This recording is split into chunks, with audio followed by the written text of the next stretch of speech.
வாழ்த்தினோம். அனைத்து கட்சி தலைவர்களையும், குறிப்பாக முன்னாள் முதல்வர் திராவிட முன்னேற்ற கழகத்தின் தலைவர் மதிப்பிற்குரிய அண்ணன் ஸ்டாலின் அவர்களை, துணை முதல்வர் உதயநிதி ஸ்டாலின் அவர்களை அவரது இல்லத்திலேயே சென்று சந்தித்து ஒரு புதிய வரலாறு படைத்ததை சுட்டிக்காட்டி அவரை பாராட்டினோம். அதேபோல ஆதரவளித்த அனைத்து தோழமை கட்சிகளுக்கும், அதாவது காங்கிரஸ், விடுதலை சிறுத்தைகள் கட்சி, இடதுசாரிகள், இந்திய யூனியன் முஸ்லீம் லீக் உள்ளிட்ட கட்சிகளை சார்ந்த தலைவர்களை அவரவர் இல்லங்களில் சென்று சந்தித்து நன்றியை தெரிவித்தார். அதேபோல அதிமுக தலைவர், பொதுச் செயலாளர் எடப்பாடி பழனிசாமி அவர்களையும் சந்திக்க வேண்டும் என்பதை எங்களுடைய விருப்பத்தை வெளிப்படுத்தினோம். சந்திப்பதாக சொல்லியிருக்கிறார், சந்திக்க இருப்பதாக கூறியிருக்கிறார். இந்த அணுகுமுறை தமிழக அரசியல் களத்தில் ஒரு புதிய அணுகுமுறை, அரசியல் நாகரிகத்தின் முதிர்ச்சி. அதை நாங்கள் வெளிப்படையாக சுட்டிக்காட்டி பாராட்டினோம். சார், அதிமுக ஒரு தரப்பு புரிஞ்சு முதலமைச்சர் சந்திச்சிருக்காங்க, ஆதரவு தெரிவிச்சதா சொல்லியிருக்காங்க. இதை எப்படி பாக்குறீங்க? கட்சியுடைய பொதுச் செயலாளரை இன்னும் மீட் பண்ணாரு. சி.வி. சண்முகம், எஸ்.பி. வேலுமணி தரப்பு அதிமுகவில் நடைபெறுகிற உட்கட்சி பிரச்சினை, அதிலே நான் கருத்து சொல்ல இயலாது. இந்த அரசு, அதாவது முதலமைச்சர் ஜோசப் விஜய் அவர்களின் தலைமையில் அமைந்துள்ள அரசு நம்பிக்கை வாக்கெடுப்பில் வெற்றி பெற வேண்டும் என்கிற விளைவு அனைவருக்கும் உள்ளது. அந்த வகையிலே அவர்கள் அந்த முயற்சியை மேற்கொண்டிருக்கலாம். ஆனால் அதில் வேற எதுவும் கருத்து சொல்ல எனக்கு உடன்பாடு இல்லை.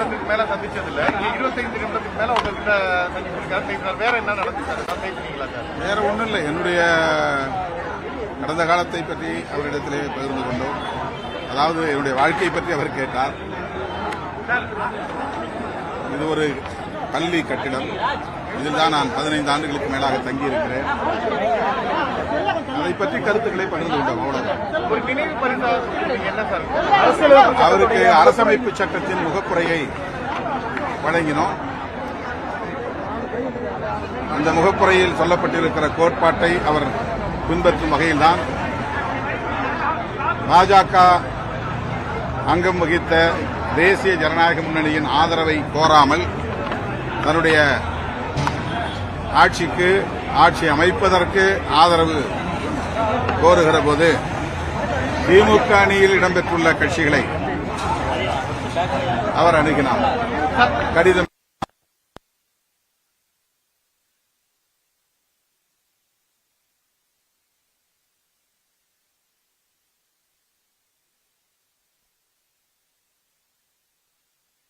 கான்ஸ்டிடியூஷன், அதை அவருக்கு ஒரு பரிசாக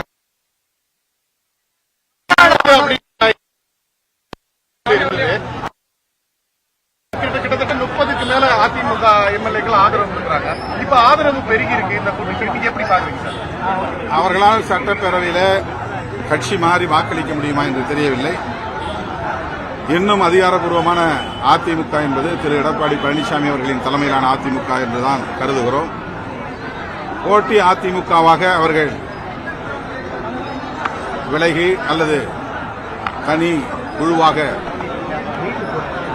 இயங்கும் நிலையில் அவர்களுக்கு விப்பு கொடுப்பது யார், கொறடா ஆணை பிறப்பிப்பது யார் என்ற கேள்வி எழுகிறது. திரு எடப்பாடி பழனிசாமி அவர்களின் தலைமையிலான அந்த குழுவில் தான் அதிமுகவுக்கான கொறடா இருக்கிறார். அவர் 47 பேருக்கும் நாளைக்கு எப்படி வாக்களிக்க வேண்டும் என்கிற ஆணையை பிறப்பிப்பார். அதற்கு எதிராக இவர்கள் செயல்பட்டால் இவர்களுடைய வாக்குகள் செல்லுமா, இவர்களின் பதவி நீடிக்குமா என்கிற கேள்விகள் எல்லாம் எழுகின்றன. இந்த பேரவைத் தலைவர் தான் அதை முடிவு செய்வார்.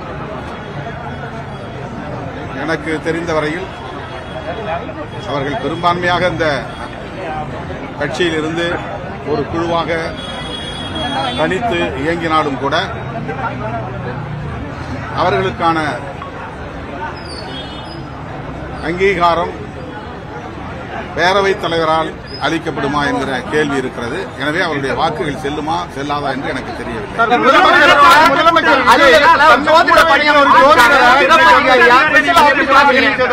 சொல்றாங்க, நியமிச்சிருக்காங்க. அதுக்கு கடுமையான அவர் அந்த கட்சியிலேயே ஒரு பொறுப்பிலும் இருக்கிறார் என்று தெரிய வருகிறது. அவர் செய்தி தொடர்பாளர். ஆகவே ஒரு செய்தி தொடர்பாளருக்கு அந்த வாய்ப்பை தந்திருக்கிறார் என்றுதான் நாம் கருதுகிறோம். அவர் கூடுதலாக ஜோசியமும் பார்க்கக்கூடியவராக இருக்கலாம். ஆனால் கட்சியில் அவர் செய்தி தொடர்பாளர் என்கிற அடிப்படையில் அந்த பொறுப்பு வழங்கப்பட்டிருக்கலாம். எப்படி பாக்குறீங்க சார்?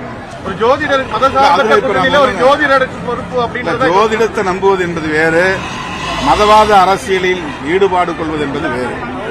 ஜோதிடத்தை நம்புகிறவர்கள் எல்லாம் மத அரசியலை அவர் அந்த கட்சியின் செய்தி தொடர்பாளர் என்ற தகவலும் உள்ளது. ஆகவே அந்த அடிப்படையில் அந்த பொறுப்பு